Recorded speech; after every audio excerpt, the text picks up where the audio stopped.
Hi, I am Patrick, and this has just got played. We've got Cory, Brian, and Lloyd with us again. We are at Cloak and Blaster. We just got done playing Exodus Fleet by TMG. Sorry, Lance.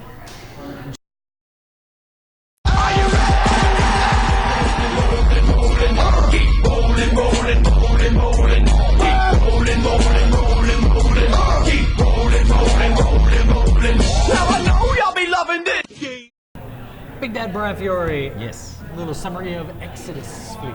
Sure. Exodus Fleet is a 2 to 5 player game in which each of the players, it takes about 60 to 90 minutes, where each of the players are assuming the role of like ship's captains, and there's a blighted planet, and they're all trying to use the fleet to transport a bunch of people from this blighted planet to a new planet somewhere.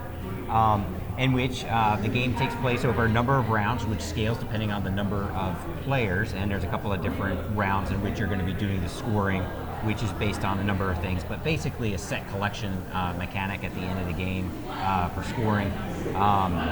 And there's also for the number of people that you rescue, which they call tribes during the game. You're going to get points for those at the different points during the time track of the game. The heart of the game, though, it's a bidding game, and each player starts off with a certain type of ship, or I guess you get to actually draft like one of 2 different types of ships, and everyone's got a giant reference card. And there are, it's a bidding game, so you start off with some cash, and one person plays the banker, right? And whoever the first player is actually going to select the type of action that everyone is going to be bidding on.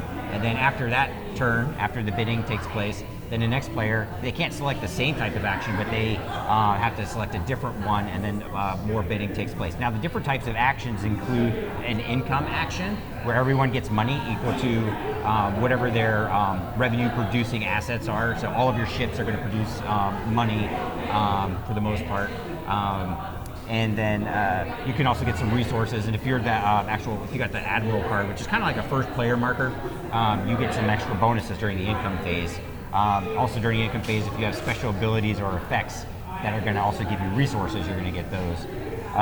The next type of action is the mining action.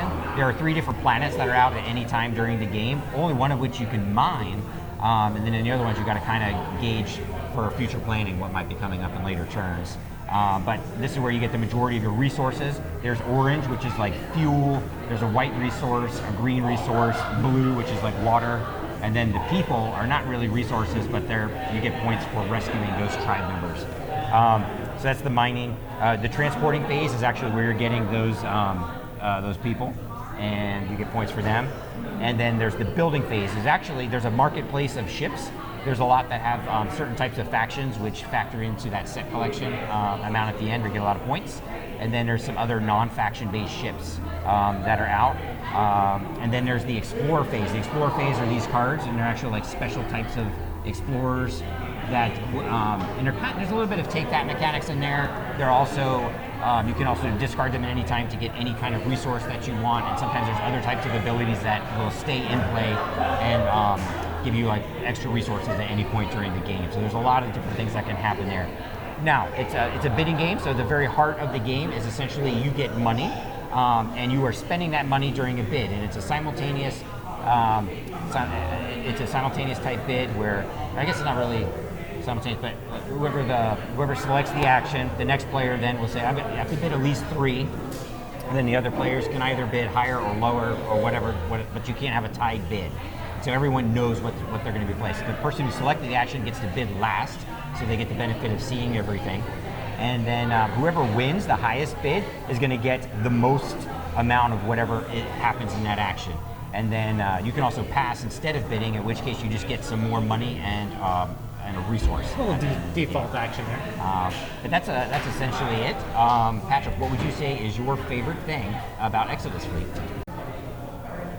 Well, Brian, what I liked was the fact that this game has an unusual combination of both bidding and it has action selection. And there's even like a little bit of a marketplace, and it's got an interesting combination of a whole bunch of different games all at once. So that's the thing I'm going to pick out that I like the most, because it's got a little bit for everybody if you're like a hardcore, I like this kind of thing. Or if you had to pick something you like the most. The most. I like the bidding mechanism in the game because you get to choose where you're going to go. Everyone bids on it, and then it comes back around to you, and then you get to bid based upon for what everyone else bid. And then if you didn't want to, you can just back out. But it's much better for me because I've never been a fan of the picking them out, everybody reveal. I'm usually screwed over in those situations, but this one you have a little bit more control. So I absolutely love that. You're not bidding. a huge fan of the blind bidding? No. There is an option for that in this game, though. Is there? Oh, there is an option. So we could have an option for something that you hated. We'll remember that for later. Big bad Brian Fiore, if you had to pick one thing you liked. So the thing that I liked, to piggyback on what you were saying about bidding, but the thing I like best about the bidding part is that there are the different tiers in the bidding. So even if you lose the bid, and you're, like first player, you're just going to get like the most amount of the resources or the most amount of the tribe members that you're going to transport. But if you get the second highest bid for that action that's been selected, you're still going to get something. So everybody gets something. Nobody loses. Nobody has a dead turn. Like you see in a lot of bidding games where, if you lost the bid, you're just out the money, or maybe you just get your money back. So that's my favorite thing. Lloyd, what would you say is your favorite thing about Exodus Fleet? This, at its heart, is a point salad. You're getting points from doing a bunch of different things, and the variability of the cards and the sets that are going to come out, you may never get the same point salad-y way of scoring points. So you get points for people, you get points for ship collection, you get points for resources at the end of the game. So the fact that this lineup changes constantly is constantly shifting how you are going to score points, and from game to game that's going to change. It's pretty cool. And if you had to pick one thing you liked the least, Cory? Oh, surprise! Like how everybody looked at me first. Yeah, guard. Okay. For me, it's just about it's roughly around 90 minutes. That's a bit long for me, but that's usually just also because it's harder to play those type of games at home. But I still enjoyed it. Ryan? For me, the thing that I like least about Exodus Fleet, I think this is going to compete with my time to play Terraforming Mars. Because I start thinking about which one do I want to play. Brian loves and Terraforming Mars. This kind of competes with the same kind of time frame, the same kind of pushing the cubes around, building that engine. This has a little bit different with the bidding mechanic and stuff, but it still feels to me like it's kind of like Terraforming Mars in a sense. So it's going to compete with that. I don't like having to make a hard decision. Do I play Terraforming Mars or do I play Exodus Fleet? So, Lloyd, what would you say is the thing that you like least then? So, to preface this is not my typical style of game, but piggybacking on Terraforming Mars, it does have similar feel to that, except I think you have less control in this game based on those Explorer cards. You're not drafting them, and just because you get to draw more cards doesn't necessarily mean you're going to draw good cards. And some of the cards in there are as generic as get a couple resources versus do some awesome action, or it stays out for the whole game and gives you a benefit. So it's very swingy, and I think if you're engine building and making a strategy, having that much swing from card to card randomness, it messes up. If I'm going to play a strategy game, I want straight strategy and very little randomness that's that swingy.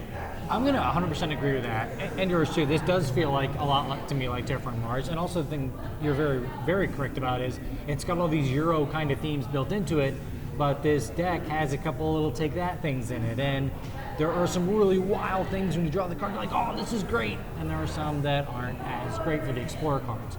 So I would say you're right. If I had to pick one thing I like the least, it is also the Explorer cards, but they do mix things up. I mean, they definitely will increase its replayability, like this thing that you liked, and it definitely sets itself apart with that, like it does from Terraforming Mars. The bidding, and it's also a faster game than Terraforming Mars as well. Right, but even at 90 minutes, this isn't everybody's piece of cake. Even at 90 minutes, especially when you add the fact that it isn't just a little bit swingy, that might be something that other people dislike as well. But I think we covered some art. There's a whole bunch of mechanisms that really, really mesh well together. There's a bunch of really great things about the game.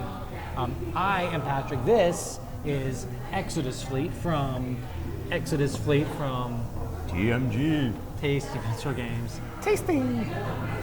We're at the Cloak and Blaster. Thank you very, very much for watching. And with that, we're gonna make our exits. Bye, everybody. Why is the planet blighted now that we're I assume exiting? that's something to do with Brian. Yes. Okay. Radioactive gas. It's gas, all right, but not. How do you know it's not radioactive?